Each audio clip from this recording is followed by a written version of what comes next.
Bonjour, nous sommes le mercredi 12 février 2025. La météo est un petit peu, on va dire, on a des nuages avec un ciel qui est masqué, donc on a de la nébulosité. Bon, peut-être qu'il y a de fortes chances qu'il risque de pleuvoir. Bon, la météo, ouais, il fait un petit peu, je veux dire, il fait normal pour un mois de février, il fait normal. Parce que c'est vrai qu'on est toujours en hiver, je vois pas de neige, je vois pas de neige, je vois rien de tout ça. Quoi qu'il est tombé de la neige hier ou avant-hier, je veux dire du côté nord du pays, mais ici il n'y a rien eu. Il y a rien eu. Voilà, donc on peut avoir, voilà, si la température descend en dessous de zéro, ben, on peut connaître, notamment en soirée, on peut connaître voilà, du gire, voire du nuage, mais on n'a rien de tout ça ici pour l'instant. Et je peux vous dire que ouais, les températures sont valables. Les températures sont valables pour un hiver. Et alors, on a surtout de la nébulosité. Voilà. Alors, je vais voir ici une vidéo qui va concerner les puissances. Mais alors, le problème en électricité, il y a différents types de puissance. Hein. Et ici, je vais voir la puissance instantanée.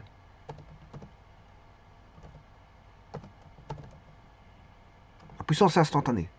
Puisqu'il y a d'autres puissances. Hein. Il y a d'autres puissances. Alors, pour ça, je vais mettre, bien sûr, un signal de type sinusoïdal avec un système qui est ici, un système électrique que j'appellerais un circuit électrique. Il y a un circuit électrique là-bas. Et ce circuit électrique peut être bon composé de résistance, de condensateur, de self, voire une résistance toute seule, pourquoi pas. Donc on peut tout imaginer comme ici récepteur, c'est un circuit électrique. Bon, ça peut être aussi un circuit électronique. Différence entre l'électronique, c'est des petits courants, on va dire ça comme ça.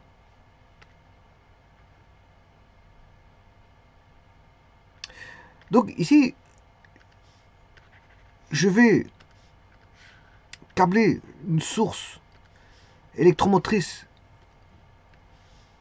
un générateur qui va délivrer une force électromotrice en fonction du temps, qui sera rien d'autre voilà, qu'une sinusoïde.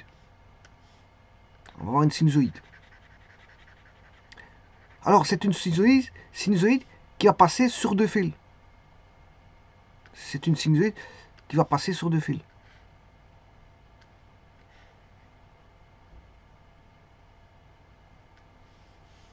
Donc il y a toujours un fil aller et un fil retour.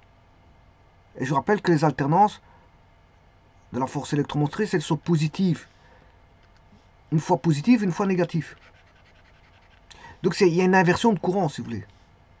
Il y a une inversion de courant. Parce que ça alterne.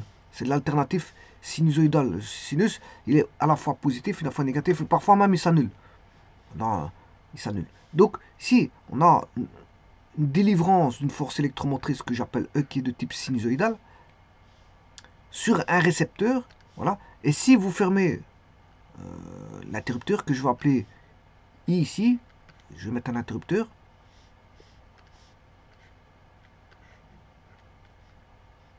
cet instant, avec un blocage mécanique, c'est un interrupteur avec un blocage mécanique, voilà. Eh bien, si vous le fermez, que se passe-t-il? Il y a un courant qui va traverser le circuit pour autant que tout soit correct. Hein. Je veux dire, on part du principe qu'il n'y a rien qui est en panne. Voilà. On aura un courant aussi alternatif. Voilà. Alors, il peut exister, suivant le circuit, suivant le récepteur qui est constitué d'un circuit électrique ou électrique, peu importe, il peut exister entre courant et tension, entre force électromotrice. Bon, la force électromotrice, normalement, on va la rencontrer ici. Hein.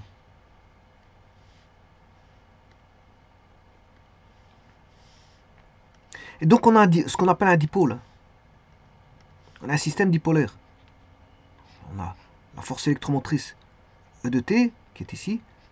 Le courant va rentrer ici. Ah. Bon, ici, rentrer, sortir, ça veut rien dire, parce que une fois il est positif, une fois il est négatif, il y a une inversion. Hein. Il y a une inversion. Ça veut dire que ici, le courant, à un moment donné, il rentre, et puis il sort par là. Ici, à un moment donné, quand il rentre au-dessus, voilà, il y a une inversion, on va dire ça comme ça, il y a une inversion. Il y a une inversion, parce que à un moment donné, il rentre ici, il sort par là, mais après il y a une inversion. Il rentre par ici, il sort par là. Voilà, donc pourquoi? Parce que c'est plus avec un changement en instantané, un changement de la valeur. La valeur est changeante, hein, pour arriver jusqu'à un max quand elle est plus. Donc ça change. Donc ça veut dire qu'ici, le courant va croître jusqu'à un maximum et puis il va décroître tout en restant positif. C'est-à-dire il va dans le sens en bleu, sens bleu. Et puis il arrive à zéro, ça veut dire qu'il n'y a plus rien. À un moment donné, il n'y a plus rien. C'est quand il passe ici. Il n'y a plus de courant. Donc quand il rentre par là, il sort par là, bien sûr. Et puis, quand il va s'inverser,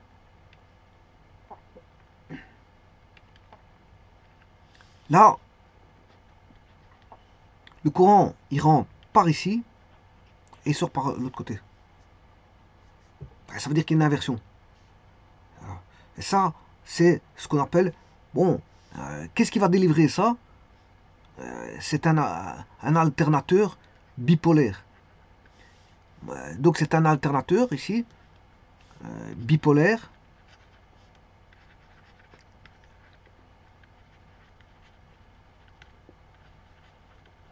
Alors, monophasé. Hein. Alors, monophasé, ça peut aussi s'écrire comme ceci. Voilà. Parce qu'il existe aussi le diphasé, le triphasé, le tétraphasé, l'hexaphasé. On a toutes sortes de... Voilà, il existe plusieurs systèmes. Voilà. Système voilà, de distribution de force électrons aussi. Il existe différents types de systèmes de distribution. Bon, ici, moi, c'est le monophasé. C'est-à-dire que ça provient d'un alternateur bipolaire monophasé. Voilà. Et donc, cet alternateur va délivrer une puissance, mais ici, je vais voir la puissance instantanée. Bon, pour parler de... Oui, un petit instant, hein, il y a juste un petit truc que je vais ouvrir. GeoGebra classique. Alors, pour parler de puissance instantanée, il faut parler... Bon, tout d'abord, c'est une puissance électrique, hein. C'est pas une puissance mécanique. Alors ici, les deux seules composantes que l'on a, c'est la force électromotrice et le courant. Et c'est ces deux-là qui vont faire la puissance. C'est ces deux composantes qui vont faire la puissance. En multiplication, bien sûr. Hein. Donc on aura E de T, voilà, fois I de T. Et c'est instantané. Hein. Ici, on a une force électromotrice instantanée, voilà, et on a un courant instantané. Par exemple, une force électromotrice instantanée, je mets 5 volts fois sinus X plus, voilà, on va dire une phase de 30 degrés. Une phase initiale de 30 degrés. Voilà. Bien sûr, je dois faire ça pour si X plus grand ou égal à 0,f.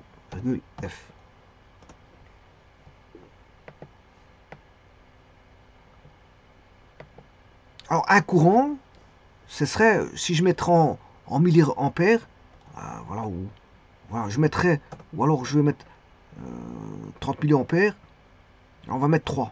3 je mets en milliampères, hein, ça veut dire 30 milliampères, parce que je mets une échelle, hein, il y a une échelle au dessin, bien sûr. Hein. Et là, de nouveau, j'ai toujours un sinus X. Alors, on peut avoir une phase initiale, pourquoi pas. Plus, on va dire 60 degrés.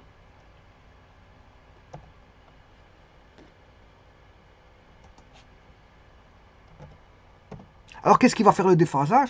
Ben, c'est le récepteur. C'est le récepteur qui va faire la conduite voilà, et de se dire qu'est-ce qu'il va avoir comme déphasage entre courant et tension, entre courant et tension.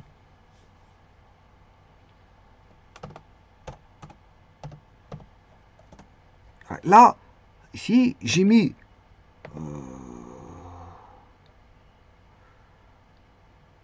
donc ça c'est F, G et H.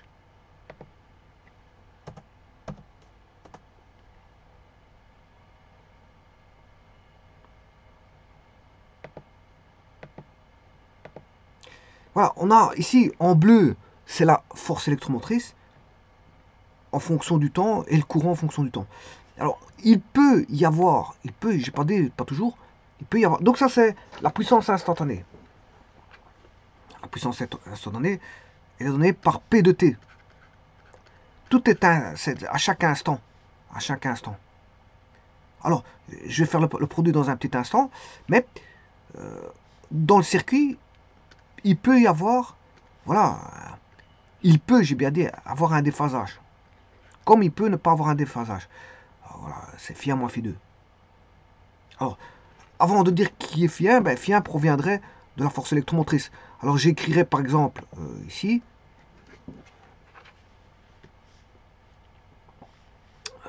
la force électromotrice, E de T, est égale à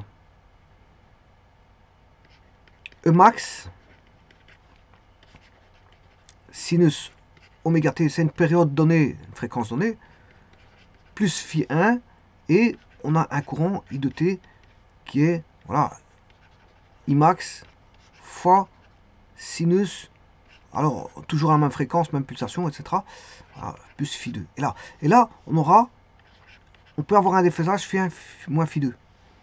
Le déphasage va dépendre bien sûr du circuit qui est là. Donc, il y a tous des composants qu'on peut associer et qui vont, je veux dire, engendrer un possible déphasage. Je n'ai pas dit qu'il y aura un déphasage pur et simplement. J'ai dit qu'il peut y avoir des déphasages.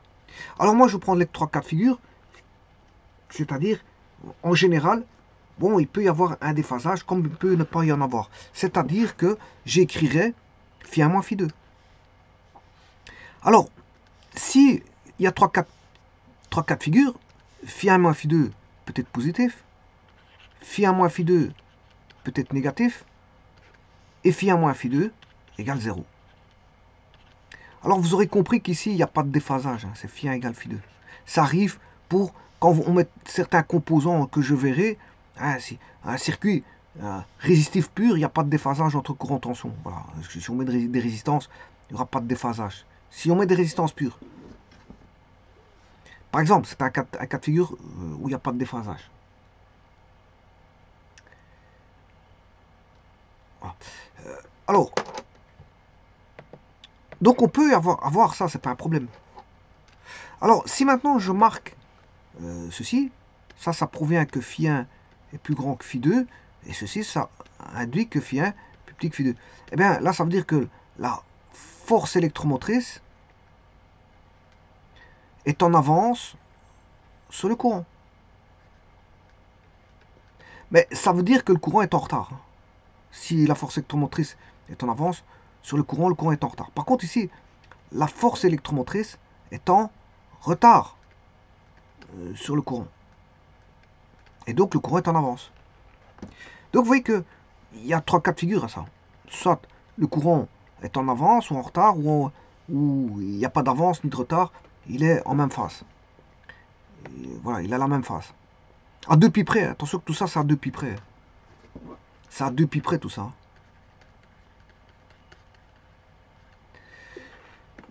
Alors, sachant cela, je multipliais la puissance instantanée. Enfin, bon, je vais essayer de faire G fois P pour voir ce que ça va donner.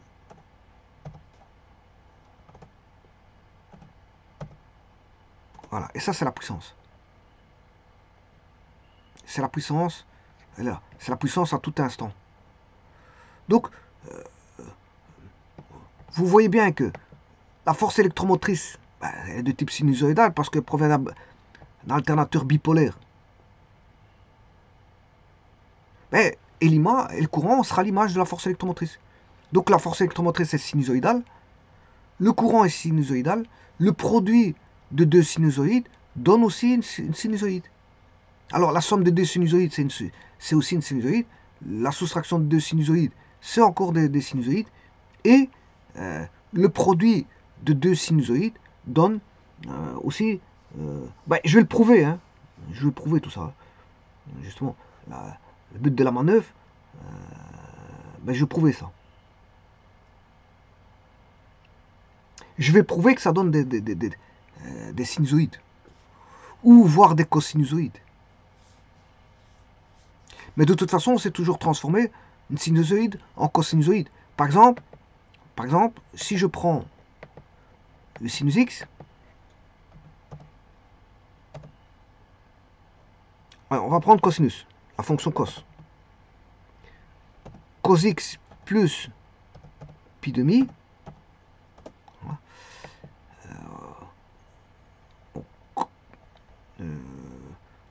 bon, c'est pas ça que je voulais mettre, je m'excuse. Je voulais mettre cos x pi demi moins x, pi demi moins x. Voilà. Et ça, c'est sinus x. Donc vous voyez que tout cosinus peut s'écrire sous forme d'un sinus. Et inversement, tout sinus peut s'écrire sous forme d'un cosinus. Parce que si sinus x vaut cosinus pi demi moins x. Donc on peut toujours écrire un cosinus. Alors ici, c'est une petite règle. Tout cosinus peut s'écrire en un sinus. Mais attention aux arcs, il y a quelque chose à rajouter. Et tout sinus peut s'écrire en cosinus. Et attention aux arcs qu'il faut mettre. Il n'y a pas de problème à faire des transformations de cos vers sin et de sin vers cos. Maintenant, si vous faites la somme de deux sines, vous avez aussi un sin. Si vous faites la différence de deux sines, peu importe les amplitudes, hein, voilà. Même que vous aviez A1 ici, A2 là, vous aurez un A ici, simplement, c'est juste ça. Donc moi je le mets comme ça, mais c'est pour vous dire que vous pouvez mettre des amplitudes. La différence de deux sines peut donner un sin. Mais on peut transformer en un cos. Hein. Le sin, je peux transformer en un cos. Voilà, ici aussi, je peux transformer en un cos. On peut faire ce que je veux. Hein. En trigonométrie, on peut faire ce qu'on veut. Bon, alors maintenant, si vous faites cos plus cos, là aussi, vous pouvez avoir du cos que vous pouvez transformer en sin. Et si vous avez du cos moins cos, là aussi, vous avez du cos que vous pouvez toujours transformer en sin. Donc, vous voyez qu'on peut s'amuser. Hein. Là-dessus, on peut s'amuser. Donc, ce qui veut dire que moi, ici, le problème, j'ai un sinus fois un sinus, ça va donner un sinus. Et je vais prouver ça. Je vais le prouver. Voilà, je vais prouver que ça va donner un sinus. Bien sûr, quand je dis sinus, encore une fois, il y a ici une amplitude A1, une amplitude A1, celui-ci il a une phase initiale et celui-là une phase initiale. Je vais faire le développement dans un petit instant. Voilà. Ça, c'est un petit peu le résumé. Alors, eh bien, je vais faire les calculs. Je viens de vous dire que la puissance électrique, c'est tout simplement le produit de la tension fois le courant. Et ici, ce n'est pas une tension, c'est une force électromotrice générée par un système générateur. C'est généré par un système générateur. Donc la force électromotrice qui va générer une force électromotrice qui va fournir de la force électromotrice, enfin, qui va fournir, on va dire, une force électromotrice à un récepteur. Voilà, il va fournir... mais à un moment donné, le récepteur, il peut rendre aussi. Hein. Faut faire attention à ça. Parce que, bon, ici, comme on est en alternatif, on peut avoir un jeu où, à un moment donné, le générateur, il est... Voilà, le générateur débite sur un récepteur. Mais à un moment donné, il peut y avoir un retournement de situation où le récepteur devient un générateur. Hein, et le générateur récepteur. Donc, c'est-à-dire qu'on va avoir une puissance qui va être fournie. On peut comprendre ça. Hein, on peut comprendre ça parce que le courant alternatif, il fait plus-moins. Donc, vous voyez que déjà ici, déjà à la base, vous voyez que le courant, il rentre ici et il sort par là. Alors s'il y a une convention générateur, supposons que là c'est une convention générateur, enfin une convention, on a un générateur ici et un récepteur ici, ben, si après, s'il va s'inverser, vous voyez que voilà, il y a quelque chose qui va se passer. Il y a, là, la convention a changé, on aura un récepteur ici, les générateurs, on peut l'apercevoir comme ça. Simplement, il y a un produit à prendre en compte, c'est juste ça. Il y a un produit à prendre en compte. Alors le produit, je vais le faire tout de suite. Donc c'est U fois U, mais ici c'est pas U fois I parce que c'est une force électromotrice, c'est pas une tension, mais une force électromotrice qui est générée par un système générateur. Donc je vais calculer, je veux dire, et vous allez voir que je vais obtenir du sinus ou du cosinus, peu importe. Donc c'est ce que j'ai montré ici. J'ai montré ici que la puissance instantanée, en tout temps, on peut avoir une lecture de la puissance, en tout point du temps. C'est-à-dire que la puissance, elle est là. Voilà, ça c'est la puissance. La puissance par rapport, bien sûr, à la force électromotrice ici, enfin plutôt ici, et au courant ici. C'est par rapport à ça. On a la puissance en fonction du courant en tension. Enfin, de la force électromotrice et du courant. Eh bien, je vais développer ceci. Donc on a une puissance à un instant donné, c'est E de t fois I de t. E de t, vous savez très bien que c'est E max sinus oméga t plus phi 1 fois un courant qui est, je vais l'appeler I max, I grand max, sinus oméga t plus phi 2. Voilà. Alors, on va supposer que il peut y avoir un éventuel déphasage, phi 1 moins phi 2, peu importe positif, négatif ou nul. Ouais, ça voilà ce qui vaut. Mais en tout cas, ce qu'on sait, c'est que c'est des signaux de même fréquence. Donc, la puissance aura la même fréquence. La puissance aura, normalement, la puissance devra avoir la même fréquence. Elle devra avoir la même fréquence.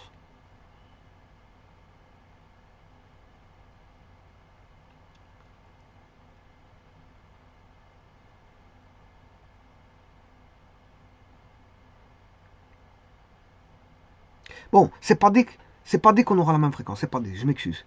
C'est pas dit parce que c'est vrai qu'ici je vais faire un produit.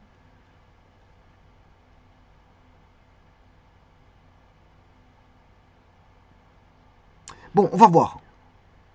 On va voir. C'est pas dit qu'on aura la même fréquence, c'est pas dit. Bon, je vais calculer ce P de T.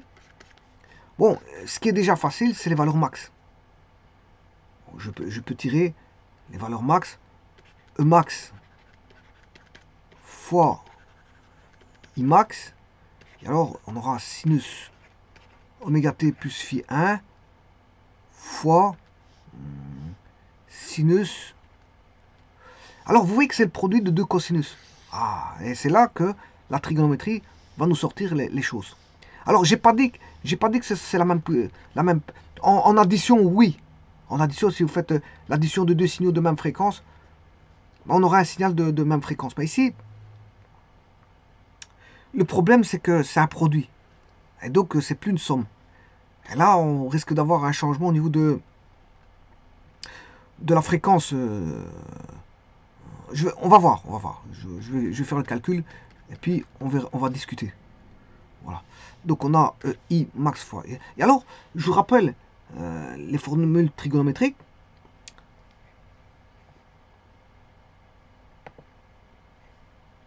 Vous savez très bien que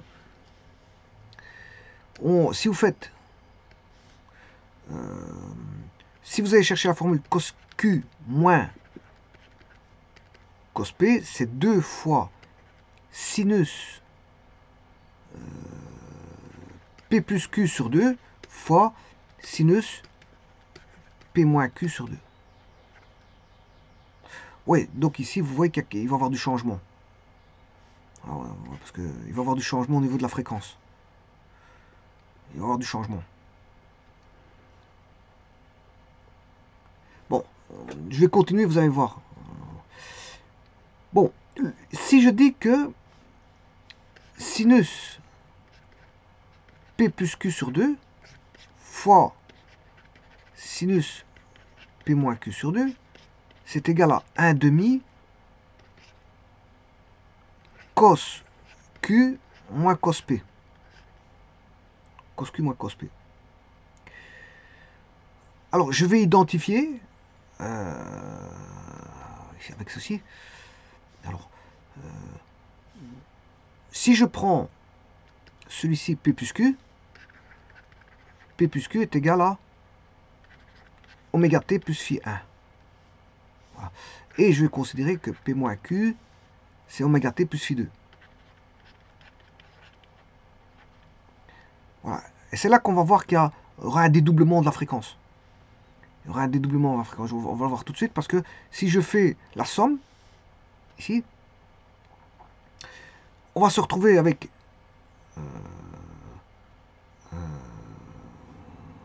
ouais, attention que c'est en plus de ça. Ouais, regardez bien. Si je me suis même trompé parce que c'est P plus Q sur 2. On va avoir un dédoublement de la fréquence. Donc ici on a P plus Q sur 2 et P moins Q sur 2. Parce que je dois identifier avec celui-là. Avec cette formule-là.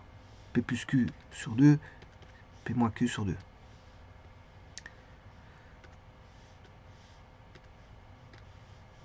Alors, si je fais la somme, ben, P plus Q sur 2, P demi plus P demi, ça fait P. Q demi moins Q demi, ça fait 0. Et là, j'ai 2 oméga T plus phi 1 plus phi 2. Phi 1 plus phi 2.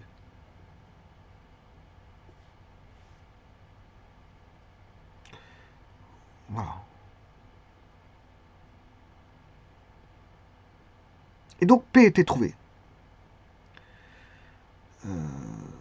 Maintenant, je vais toujours chercher P plus Q sur 2.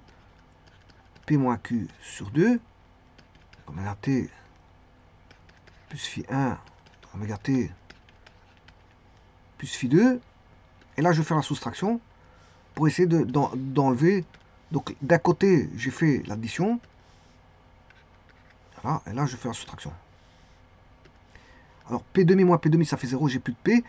Q demi moins Q demi, ça fait Q demi plus Q demi. Q demi plus Q demi, ça fait Q. Et là, j'obtiens directement le Q. Donc, on aura oméga T moins oméga T, ça fait 0. Et donc, elle dépendra plus de la fréquence, aussi, le Q. Et on aura phi 1 moins phi 2, qui est le déphasage phi. C'est le déphasage phi.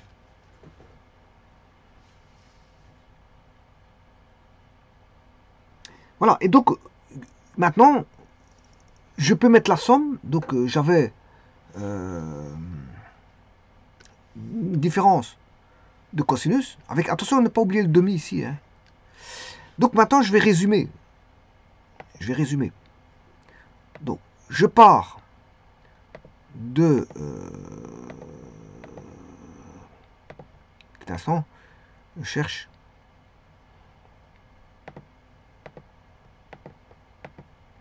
Allez, là. Je pars de ceci. La puissance instantanée vaut ceci.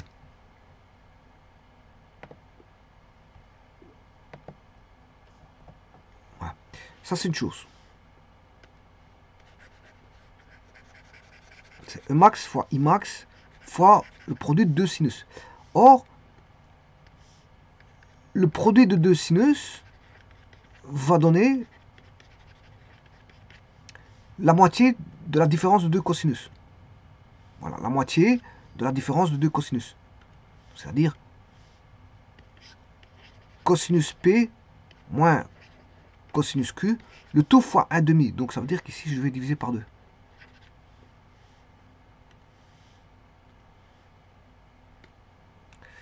Alors que vaut le P? Vous voyez qu'on retombe sur des cosinus. Hein. Alors ici, le P il vaut 2 oméga T. Vous voyez que la fréquence est... On a une fréquence dédoublée ici.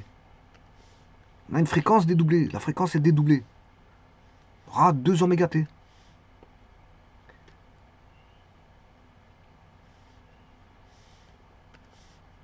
Deux oméga T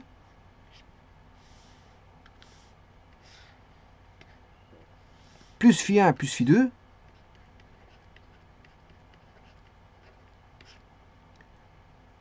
moins cos Q. Et cos Q, c'est tout simplement le déphasage.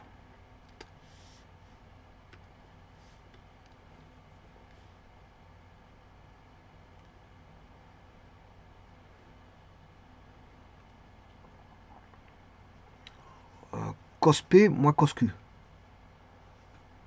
Attention qu'ici à mon envie je me suis trompé, c'est cos Q moins cos P. C'est cos Q moins cos P. C'est cos Q moins cos P, pas cos P moins cos Q. Je m'excuse, je me suis trompé ici. Je vais juste intervertir. Donc ça c'est le cos P. Voilà. C'est cos Q moins cos P.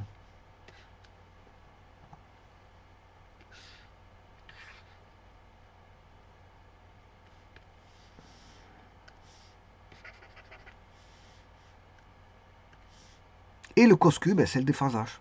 Phi 1 moins phi 2. Phi 1 moins phi 2. Bon, dans un premier temps, je vais l'écrire phi 1 moins phi 2. On sait bien que c'est phi.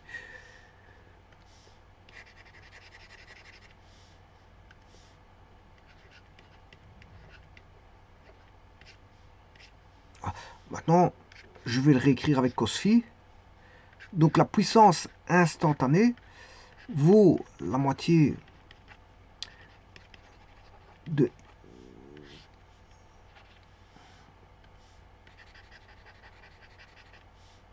du produit Imax fois Emax fois Imax.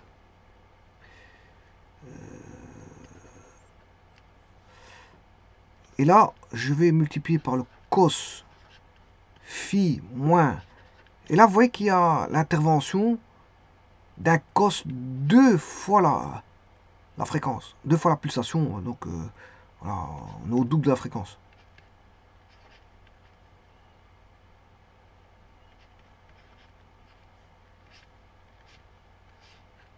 Alors, je peux distribuer. Hein. Bon, je ne l'ai pas fait ici, mais j'aurais pu distribuer. Emax fois Imax multiplié par le cosinus phi. Bon, je distribue.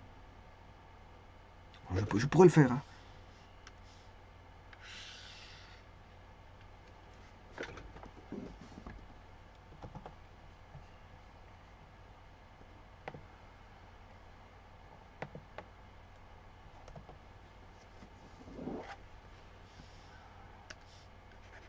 Bon, avant de le distribuer, je peux discuter sur ça et dire que ça, c'est l'expression de.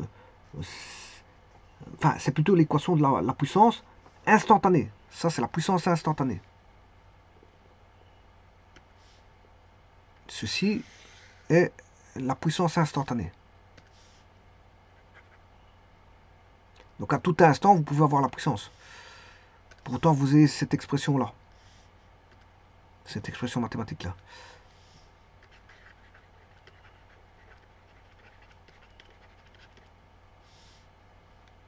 À tout instant, on peut avoir la puissance des deux signaux, provenant des deux signaux, force électromotrice, instant, ta. Bon, je ne sais plus si instantané, faut 2n. J'ai un doute.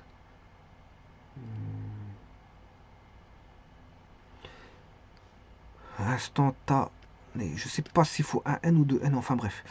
La puissance instantanée.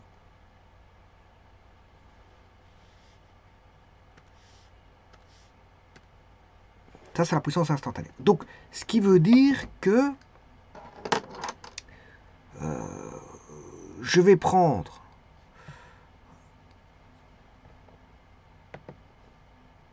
je pourrais l'obtenir en faisant donc le premier, c'était Emax fois Imax, c'est 3. On va faire fois 1,5. Voilà. Je vais multiplier par, entre parenthèses, cos. Alors, c'était 30 degrés et 60 degrés. 30 moins 60. Attention que c'est en degrés. Hein. Je vais le mettre en degrés. 30 degrés moins 60 degrés. Alors ici, je vais rajouter moins cosinus 2x. 2x. Et là, je vais mettre... Alors, plus 30, plus 60. Plus 30 degrés, plus 60 degrés. Et voilà, j'ai le signal. C'est bien le signal. Bon, je peux le faire commencer en 0. Donc si, on va dire, x est plus grand ou égal à 0, je vais mettre t. Donc vous voyez que c'est bien, c'est le bon signal. Donc c'est vraiment ceci.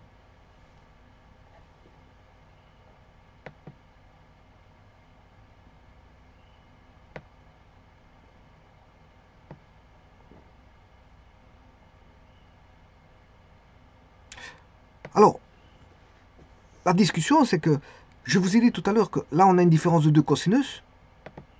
On a bien une différence de 2 cosinus. Alors, ça, c'est une... Je pourrais prendre ça comme une constante. Hein. Petit instant. Celui-ci, je pourrais le prendre comme une constante. K. Donc, vous avez K fois un cosinus moins un cosinus. Je rappelle que la somme, que la différence de 2 cosinus, c'est un cosinus. Comme je vous ai dit ici. Peu importe ce qu'il y a devant. Là, j'ai dit que si je fais la différence de 2 cosinus, ben, j'ai un cosinus. Et je peux le transformer en un sinus, sans aucun problème. Je peux le transformer en un sinus. Mais, dites-vous bien que je débutais de sinus. Hein. Je débutais de sinus, voilà, je suis retombé en cosinus. Et je pourrais le transformer en sinus, sans aucun problème.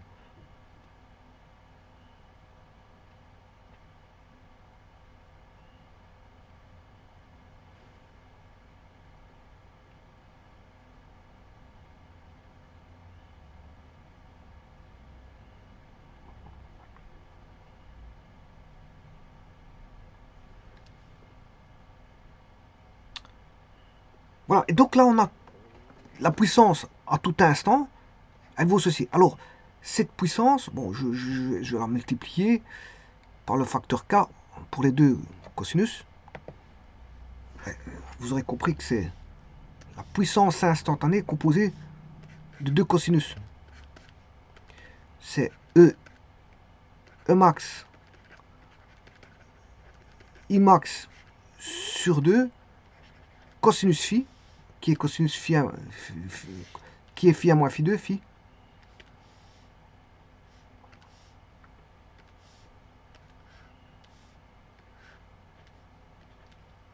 Moins deuxième cosinus. Voilà. On a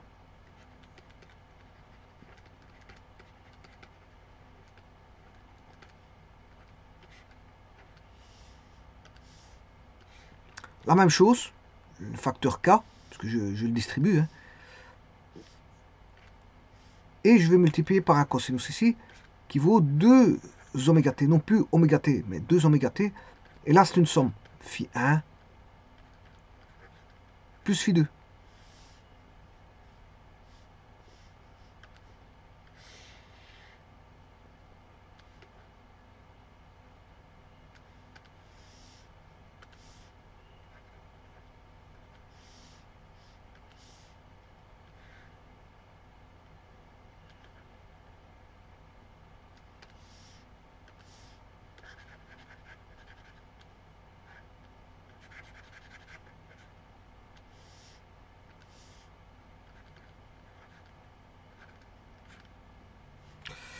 Voilà. Et donc vous voyez que c'est la soustraction.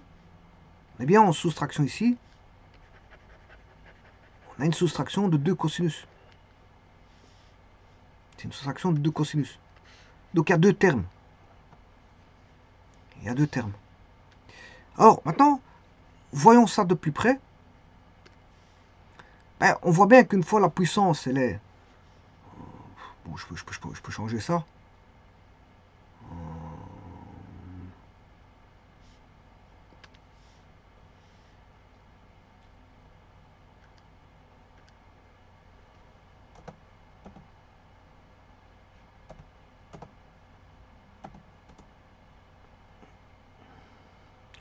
voyez que la puissance peut être positive ou négative. Hein.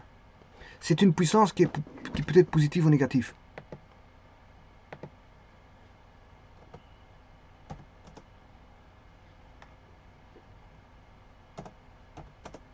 Hey, la puissance peut être négative, c'est pas un problème.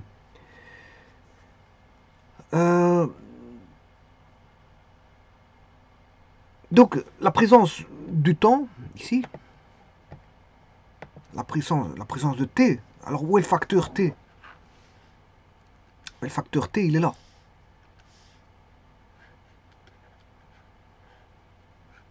Le facteur T, il est là. Ben, ça indique qu'on a bien une puissance dépendante du temps. On a bien une puissance dépendante du temps. Et donc, c'est une puissance instantanée. Facteur temps, il est là. Il n'y a pas de problème. Donc, c'est bien une fonction. P de t est une fonction mathématique qui dépend du temps, tout simplement, qui est le produit de la force électromotrice par, bien sûr, force électromotrice instantanée, par le courant instantané, mais après transformation trigonométrique qui vous donne une fonction de la différence de deux cosinus dont un, voilà, dont un a comme variable le temps. Donc, c'est, voilà, on va dire que. Alors, il y a aussi autre chose.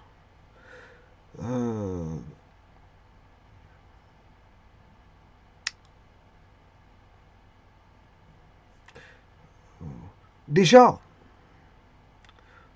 un cosinus, ça varie entre moins 1 et 1, ça vous le savez très bien. Le cosinus, que ce soit celui-là ou l'autre là-bas. Bon, celui-ci, si phi1 et phi2 sont constants, phi sera constant.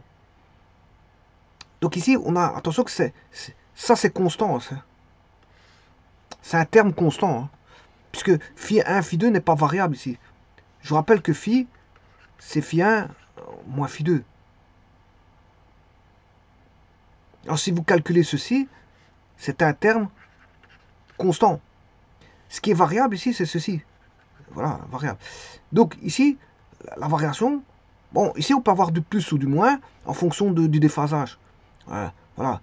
On aura phi qui est négatif si phi1 moins phi2 est négatif. Ça veut dire que phi1 plus petit que phi2, on aura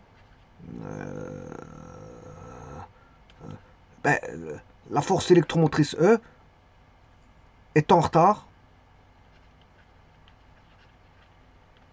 sur le courant. Ça veut dire que I est en avance sur E. Alors c'est E de T et I de T. Hein. C'est la force électromotrice instantanée et courant instantané. Voilà. Donc ça, on peut dire que c'est une constante, voilà, celui-ci. Parce qu'il est indépendant, ça c'est un facteur indépendant du temps. Hein. Ce facteur-là, il dépend que de E max, I max, qui eux sont positifs, parce qu'une amplitude c'est toujours positif. Voilà. Il dépendra de E max, I max, sur 2 qui est positif, et du cosinus phi. Le cosinus phi peut être positif ou négatif, en fonction que, je veux dire, si phi1 moins phi2 est négatif. Alors à ce moment-là, on aura du négatif. Attention que si phi1 et phi2 sont en phase, phi1 égale phi2, on aura, si phi vaut, dans ce cas-ci, si phi vaut 0, cosinus 0, ça fait 1. Et on aura E max fois I max divisé par 2. Donc là, à ce moment-là, on aura E max fois I max divisé par 2. Maintenant, si phi égale pi demi, donc les signaux, s'ils sont en quadrature de phase, on aura 0 pour ce terme-là. Je parle pour le terme ici.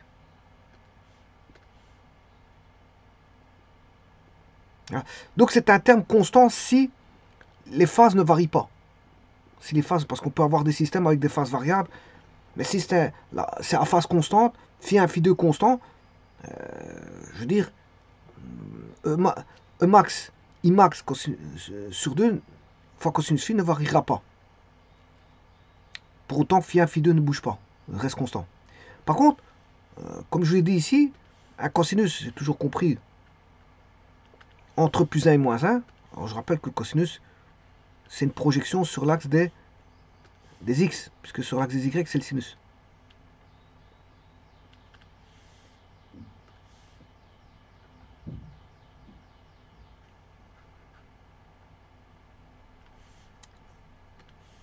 Donc on aura ici plus 1, 0, là on aura moins 1. Donc ce qui veut dire que un cosinus est toujours compris entre plus 1 et moins 1. On dira que le cosinus, si j'appelle ceci alpha, l'argument, c'est un alpha de t, je le dis tout de suite. C'est alpha de t plus, voilà, on va dire que cos alpha de t plus un phi prime. Alpha c'est 2 oméga, et phi prime c'est phi 1 plus phi 2. Voilà. Alors lui, il appartient bien sûr à l'intervalle moins 1, 1. Donc ce qui veut dire moins 1 plus 1, bah, il peut être positif ou négatif. Il peut être positif ou négatif. Positif ou négatif. Et le calcul total, donc ce paramètre-là, qui peut être positif, voire négatif, moins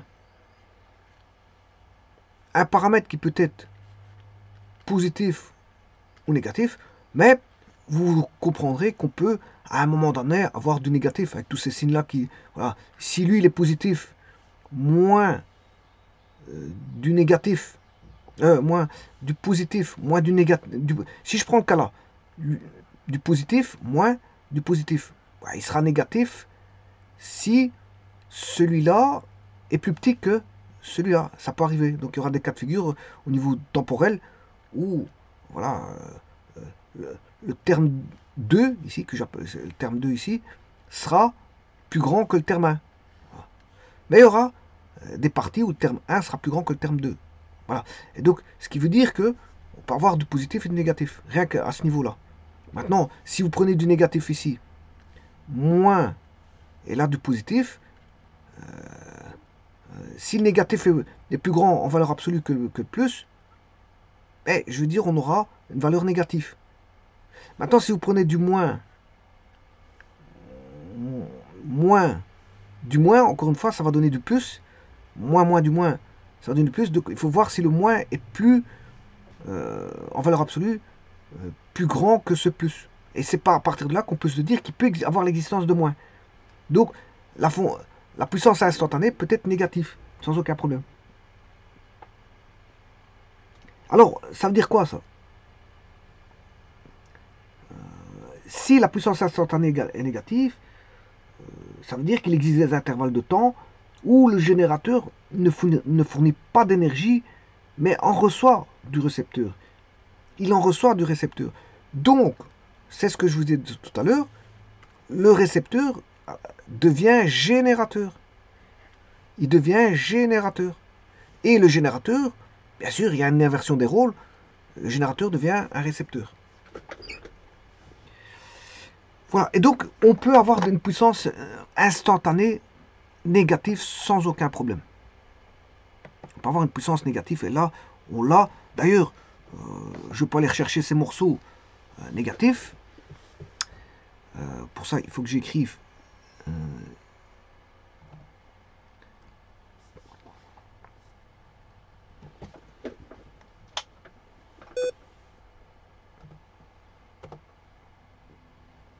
Alors, je prends les strictement négatifs.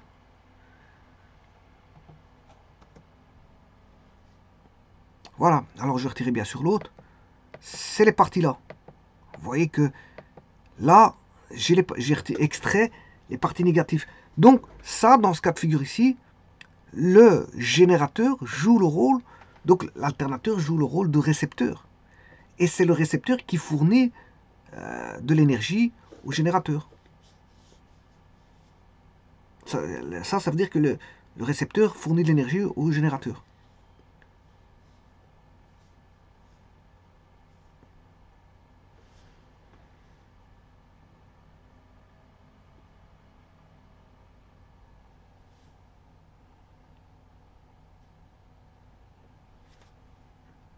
Alors, l'idéal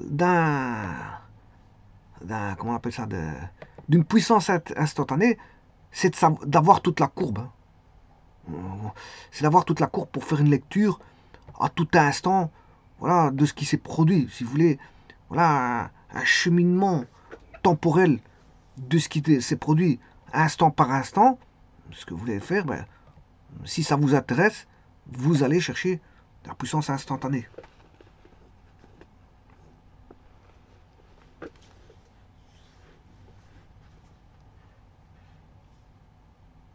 Ce qui peut être intéressant pour une certaine lecture. Se dire, bon, comment ça se fait que tout d'un coup, à un moment donné, si vous avez l'enregistrement, bien sûr, hein, il faut avoir un enregistrement. Voilà, si vous avez...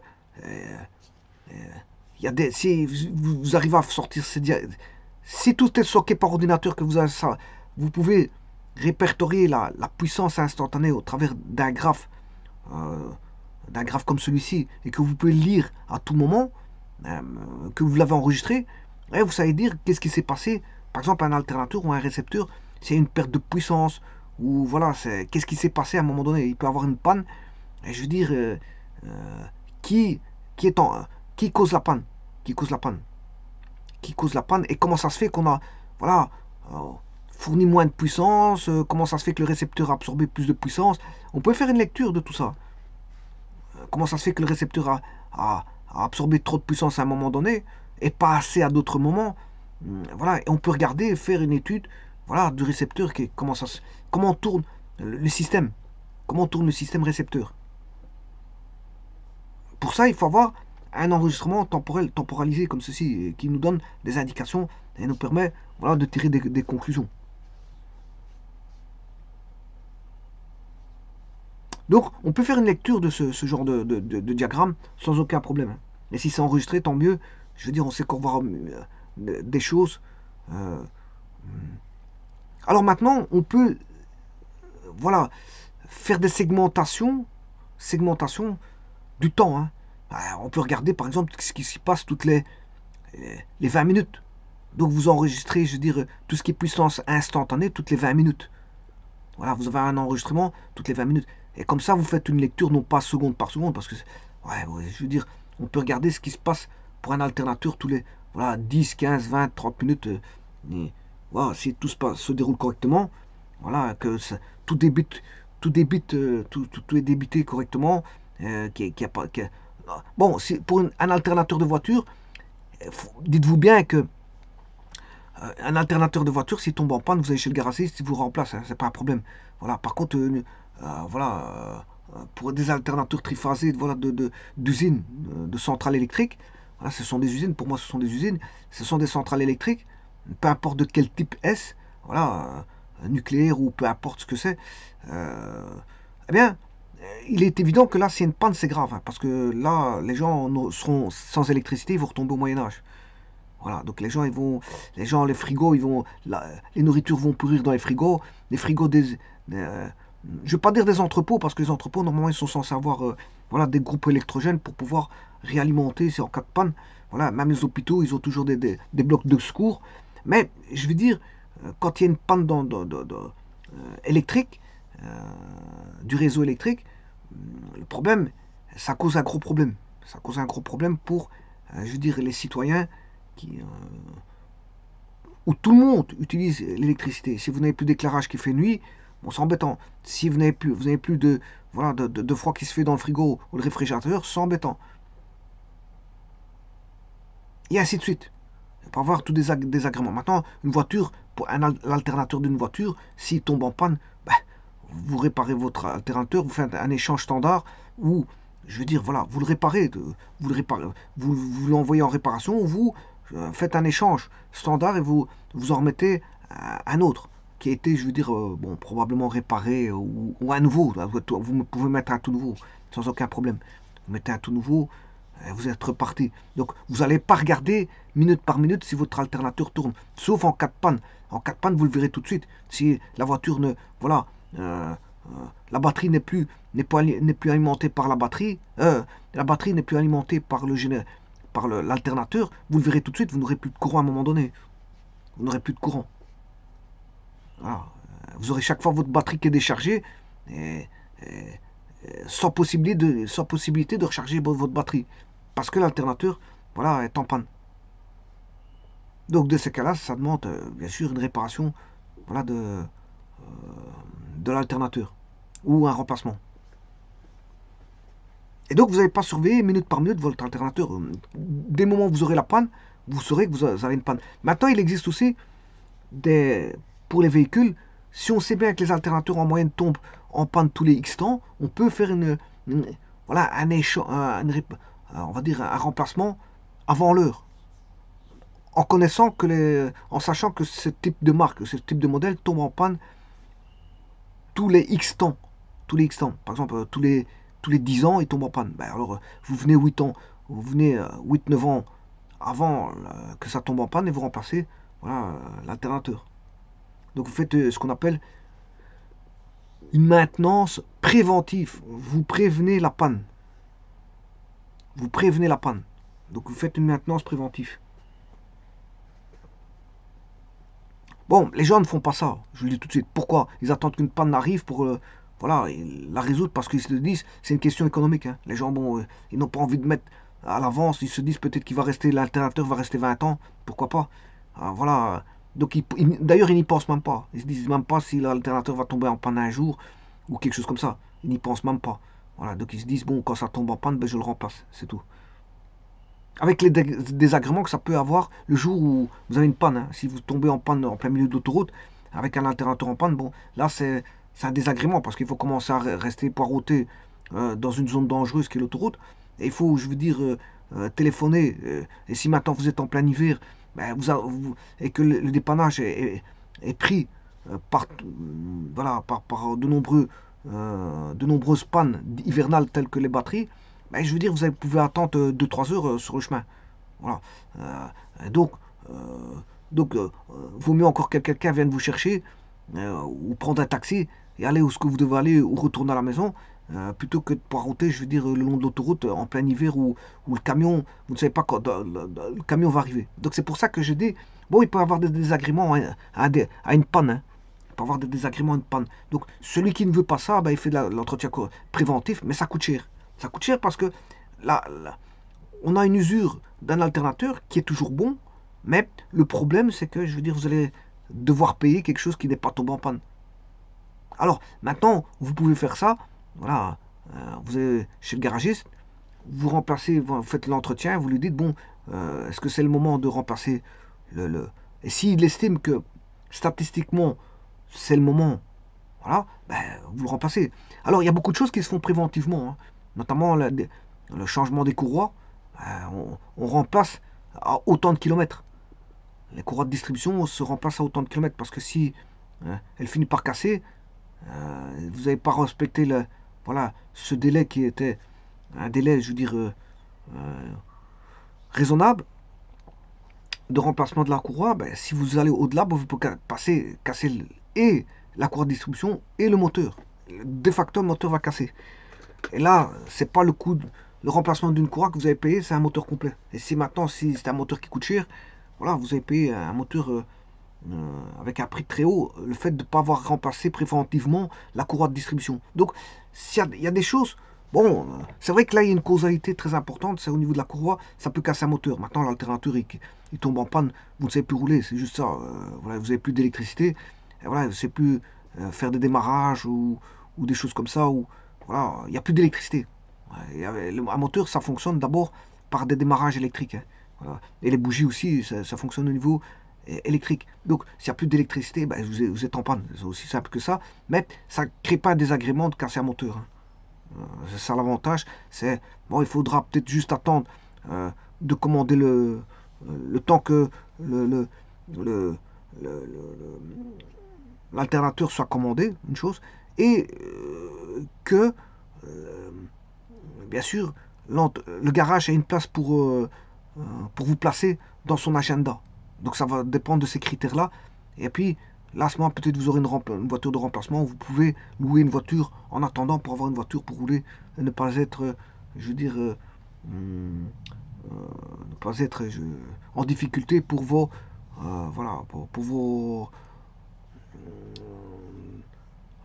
en difficulté pour vos, je veux dire, vos trajets professionnels, vos trajets aux hôpitaux, trajets de voilà, trajets que au quotidien que vous faites, faire vos courses. Si vous faites vos courses en voiture, ben, je veux dire, si vous n'avez plus la voiture, ben, vous allez en louer une, c'est tout, c'est pas un problème. Vous prenez le taxi. Si c'est pas loin, vous prenez le taxi.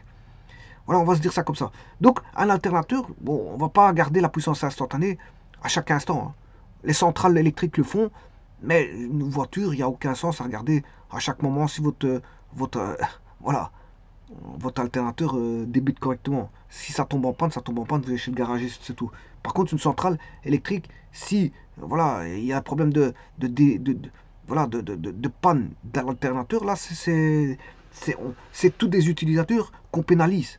On pénalise. Et alors, le manque d'électricité, voilà, les gens sont addicts à l'électricité. Sans électricité, ils ne savent pas prendre une bougie, rallumer. Ils attendent l'électricité.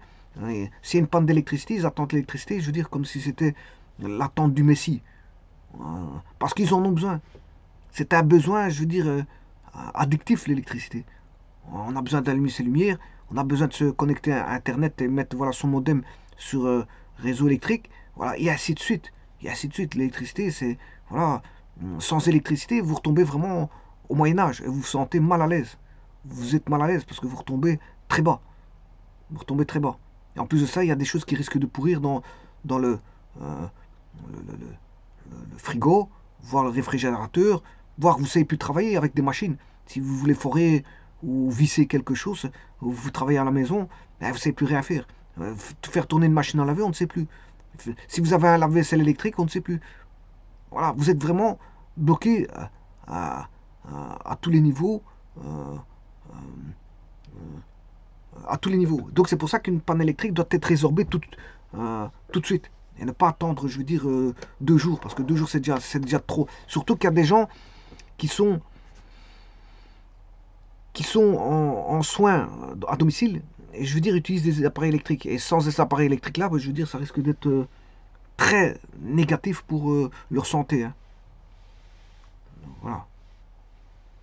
En plus de ça, il y en a, ils ont besoin de l'électricité pour se chauffer, pour avoir de l'eau chaude, et ainsi de suite. Donc sans électricité, bon, ça va pénaliser. Voilà. L'électricité, on en a énormément besoin, hein. On en a besoin en tant qu'usage, je veux dire, au quotidien. Voilà. Vous utilisez l'électricité comme si vous marchez. Vous devez marcher, vous devez manger, eh bien, vous utilisez l'électricité comme si vous avez un besoin de nourriture. C'est un peu la même chose. Je vous remercie.